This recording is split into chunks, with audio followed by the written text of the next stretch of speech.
درنو ملګرو سلام. د پښتو زده کړه فیسبوک پاڼه یا پښتو لرنینګ یوټیوب چینل کې چې موږ ځینې ویډیوګانې د پښتو تورو په هکله خپرې کړي، له هغو ځینې نالوستو ملګرو پښتو تورو لیکل زده کړي، مګر اوس وایي چې توري مو زده کړه خو په دې نه پوهېږو چې له څو تورو نه کلمه څنګه جوړه کړو، لا د یوې کلمې د جوړولو لپاره توري څنګه ونښلوو. نو همدا وجه ده چې زما اراده ده له دې وروسته به د لیک لوست لړۍ هم پیلوو. راځو دوه توري لیکو، الف او سین. دا هم ځانته توری دی، دا هم ځانته. اوس که الف ویسو له سین سره یو ځای کو، څه ترې جوړ شو؟ اس ترې جوړ شو. یا الف او میم دی، دواړه جلا جلا توري دي، خو که الف د میم سره یو ځای کو څه به ترې جوړ شي؟ ام به ترې جوړ شي. اوس کیسه بدلوو، الف راوړو سین سره یو ځای کوو او د سین نه شاته یې لیکو. څه شی شوه؟ سا. سا چې تنفس ته وایي. یا الف او میم کې میم مخکې الف سره موږ یو ځای کړی وو، اوس یې راوړو الف له میم سره یو ځای کوو. څه شی ترې جوړ شو؟ ما. زه وایم ما دا توري ولیکل، ما چې ضمیر دی ملکیت لپاره. الف نه وروسته چې سین راغی کلمه څه معنا لرله؟ اس. اوس چې سین مخته راغی الف ترې شاته راغی، څه ترې جوړ شو؟ سا. الف چې مخکې وو میم ورپسې وو، ام وو. ام خو پیژنئ چې مزهداره میوه ده، خو میم چې مخته شو الف ترې راغی، څه ترې جوړ شو؟ ما. نو دا د تورو جنګول یا له تورو سره لوبه کول دي چې یوه کلمه جوړیږي. که توري یو ځای ولیکو یوه کلمه جوړو، او که ځایونه یې بدل کو بله معنا به ورکوي. الف او سین وو، اول الف وو ورپسې سین وو، اس معنا یې کوله، خو چې سین مخته شو الف شاته راغی، څه شو؟ سا. یا الف او میم دی، الف مخته او میم شاته ده، څه معنا لري؟ ام. خو چې میم مخته شو الف پسې شاته راغی، ما معنا یې ورکړه. نو د الف او سین له جوړېدو خو پوه شوي، خو دلته هم پام وکړئ، ګورئ چې الف مخته و سین پسې له شا و، الف ځان ته لیکل کېدو. ام کې هم همدا کیسه ده، الف مخته و او میم شاته و، الف ځان ته ولیکل شو، خو سین چې مخته شو الف شاته راغی، الف ګډ ورسره ولیکل شو. ما کې هم چې الف وروسته راغی ګډ ولیکل شو. نو اوس دې ته راځو چې الف د کومو تورو سره راسي ګډ لیکل کیږي، کوم حالت کې چې راشي بیل لیکل کیږي. اوس دې ټکو ته په پام سره د الف ځانګړنې بیانوو. اول خو دا وایو چې الف د هر توري نه مخکې راسي ځان ته لیکل کیږي، خو که الف د تورو نه شاته راغی بیا ډېر داسې توري دي چې الف ګډ ورسره لیکل کیږي. اوس هغه توري لیکو چې الف شاته پسې راغی خو ګډ ورسره لیکل کیږي. هغه ب ده، پ ده، ت ده، ټ ده، س ده، جیم دی، چ ده، څ ده، ځ،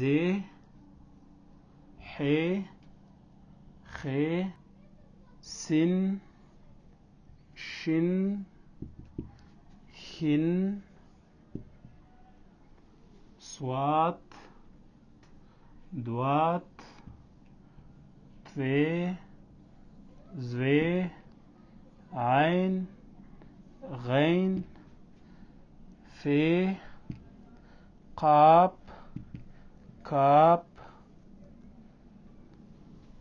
گاف، لام، میم، نون، نون، ه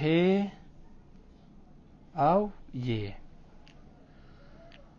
ملګرو دغه هغه توري دي چې الف پسې له شا راسي ګډ ورسره لیکل کیږي. دې تورو ته ښه ځیر شي، له ځان سره یې په یاد کېنوئ. لومبی قدم کې خو موږ او تاسو دا زده کړه چې الف د هر توري نه مخکې راغی بیل لیکل کیږي، خو بیا دغه توري چې دي که الف له شا ورپسې راغی ګډ ورسره لیکل کیږي. اوس الف دی له ب نه مخکې چې راغی بیل ده، خو الف که له ب نه شاته راغی څنګه ورسره لیکل کیږي؟ ګډ لیکل کیږي. دا اوس څه شی ده؟ اب. خو که الف دلته ورسره راغی څه ترې جوړ شو؟ ابا. الف دی دا پی ده، څه معنا ورکوي؟ اپ. اپ د اپلیکیشن چې لنډیز ده، خو که الف ورسره ولیکو ګډ ورسره راځي، څه معنا به ورکړي؟ اپا. یا الف دی خې ده، اخ. مثلا یو څوک درد وویني وایي اخ، خو که الف شاته راوړو بیا ګډ لیکل کیږي، او که نون ورکو څه ترې جوړ شو؟ خان. دا خو د الف همدا ځانګړنې سوې چې دغه توري مخکې موږ او تاسو ولیکل، دې پسې الف که له شا راغی ګډ ورسره لیکل کیږي. په دې تورو کې تاسو ولیدل چې ډیری پښتو توري چې الف پسې له شا راسي ګډ لیکل کیږي، خو ځینې داسې توري هم شته چې الف که له شا هم پسې راشي او که مخ ته هم پسې راشي، دواړو کې یو حالت لري، یعنی بیل لیکل کیږي. اوس هغه توري لیکو چې الف که له شا پسې راغی یا مخ ته وو بیل لیکل کیږي. هغه څه شی دی؟ دال دی، دال دی، زل، ری، ړې، زې، ژې، ګې.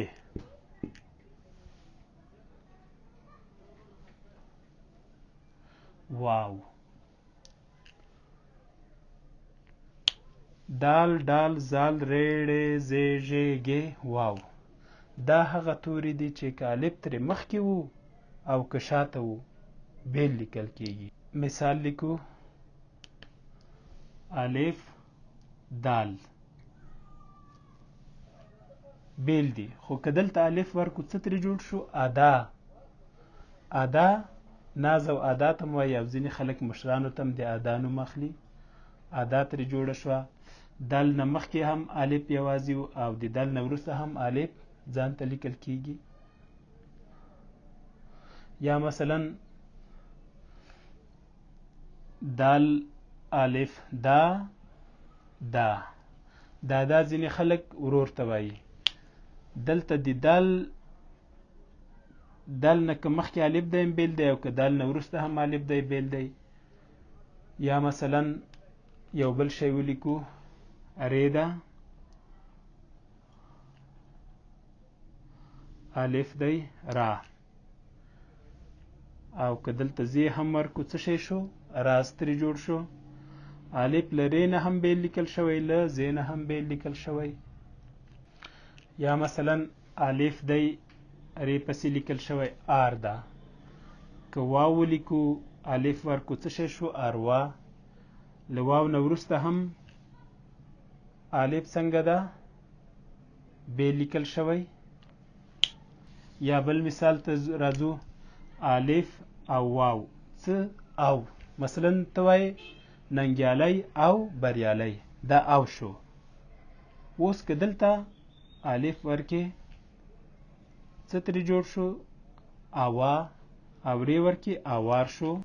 الف دی واو دی، الف دی اوا. زی ورکې څه شی شو؟ اواز.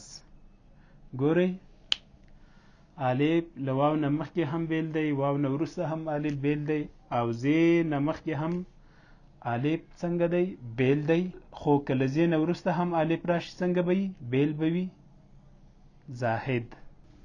دا هغه توري وو چې الف که مخته ترې لیکل کېدو که وروسته بیل لیکل کیږي. د الف دوه ځانګړنې مو زده کړې. الف چې د هر توري نه مخکې راسي بیل لیکل کیږي، او که الف د پښتو له ډیری تورو وروسته راسي ګډ ورسره لیکل کیږي. او ځینې توري و چې موږ او تاسو وښودل چې هغو کې الف راشي، الف که مخکې وي او که وروسته وي څنګه لیکل کیږي؟ بیل لیکل کیږي. یې کې چې دا موږ او تاسو ویل چې الف پر سره که شاته راسي ګډ ور سره لیکل کیږي، خو د یې درې ډولونه داسې هم دي چې په هیڅ حالت کې هم الف له شا پسې نه راځي. مثلا اوږده یې، نومواله یې او کړواله یې، په دې کې الف له شا نه راځي. دا توري په داسې حالت کې دي یا د پښتو ژبې جوړښت داسې دی چې دې تورو پسې الف له شا نه راځي. اوس راځو د اس بیلګې ته. دا به زموږ او ستاسو درس وي او تاسو به یې له ځان سره کتابچه کې لیکئ. خو له هغه مخکې پښتو زده کړه، پښتو زده کړه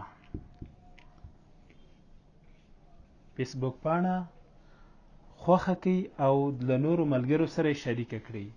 دا ډول پښتو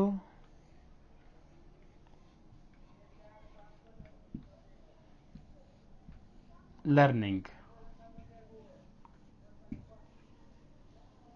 پښتو لرنینګ دا چینل یوټیوب کې دی، سبسکرایب یې کړئ او هغو بهرنیو پښتنو سره یې شریک کړئ چې بهر کې اوسي، غواړي چې بچیان یې پښتو زده کړي. هم یې له هغو بهرنیانو سره شریکولی سي چې پښتو زده کول غواړي. الف باندې پیل وشو، اس هم یاد کو، اس ښه شی دی. نو اوس به درس زموږ او ستاسو څه شی وي؟ اس. ګورئ الف دی، که سین دلته لیکلی وي جلا معنا لري، خو که دلته یې راوړو څه ترې جوړ شو؟ اس ترې جوړ شو. دا اس دی، دا دال الف دا الف سین اس دی، دلوی دی. دا د بابا اس دی، دا د بابا اس دی. څو جملې شوې؟ درې. اس، دا اس دی، دا د بابا اس دی. بله جمله لیکو، دادا هم اس لري، دادا هم اس لري. دادا کې الف بیل بیل راغلی، خو بابا کې چې الف له شا راغلی ګډ لیکل سوی. دادا هم اس لري. مخکې موږ او تاسو الف او سین سره یو ځای کړو، څه ترې جوړ شو؟ اس ترې جوړ شو. اوس که الف سره واو یو ځای کو، څه به ترې جوړ شي؟ الف به واو ته ورنږدې کړي او به ترې جوړ شي.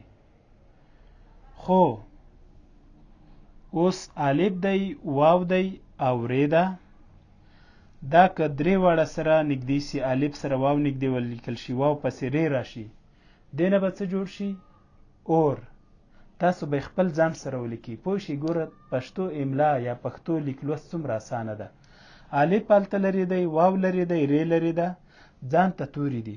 خو که الف ته واو وروړو دلته نږدې ولیکو، بیا ری راوړو له واو نه وروسته ولیکو، څه به ترې جوړ شي؟ اور. نو دا به تاسو نږدې کوئ او له ځان سره به یې لیکئ. اوس راځو الف دی، خې ده، ری ده، ځان ځان ته توري دي. خو که الف ته دا خې وروړم او ری ورسره ونښلوم، څه به ترې جوړ شي؟ آخر. تاسو یې څنګه سره یو ځای کوئ؟ الف، خې او ری داسې ورسره راځي، یعنی الف جدا راځي خو خې او ری څنګه کیږي؟ ری سره یو ځای کیږي. همدې بیلګې ته په پام. الف دی، میم دی، ری ده، جدا جدا توري دي. خو که الف میم ته وروړئ او ری ورسره یو ځای کړي داسې، څه به ترې جوړ شي؟ امر. نو ملګرو سوچ کوئ چې پښتو املا مو نن څومره ډېره زده کړه. که تاسو څو ویډیوګانې همداسې زما سره وګورئ، هرومرو تاسو پښتو املا ډېره ژر زده کولی شئ. پوهېږئ؟ کله کله مو فیسبوک کې لیدلي چې ځینې کسان چې چا هر ډول پوسټ کړی وي هیڅ نه پوهېږي چې دا به یې څه لیکلي وي. یو ورځ ما لیدلي چې یو کس د فاتحې اعلان کړی و خو یو نالوستي څه شی ورکړي و، زړه ورکړی و. یا یو کس غمجنه خبره کړې وه خو یو بل کس لاندې ورته د خندا حالت لیکلی و. وجه څه وه چې هغه نالوسته یا بې سواده و. خو که غواړئ چې داسې د نالوستو یا بې سواده خلکو ارمان پوره شي، هرومرو پښتو فیسبوک پاڼه ورسره شریکه کړئ. الف لیکو، نون لیکو، بیا الف لیکو. الف سره نون نږدې کوو او دا الف څنګه کوو؟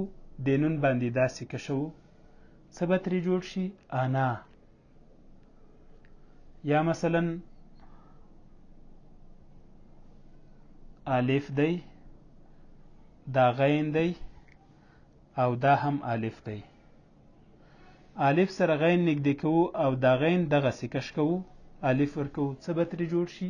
اغا. الف دی، واو دی او لام دی. الف واو لام ځان ځان ته توري دي، خو که الف سره واو نږدې کو او لام هم دلته وروړو دې نه به څه جوړ شي؟ اول. نو په دې هیله چې له نننۍ لومبنۍ ویډیو نه مو ډېر څه زده کړي وي، تاسو په پاک الله سپارم او هیله دا هم لرم چې خپل نظر به راکوئ چې دا ویډیوګانې څومره بهترولی سو.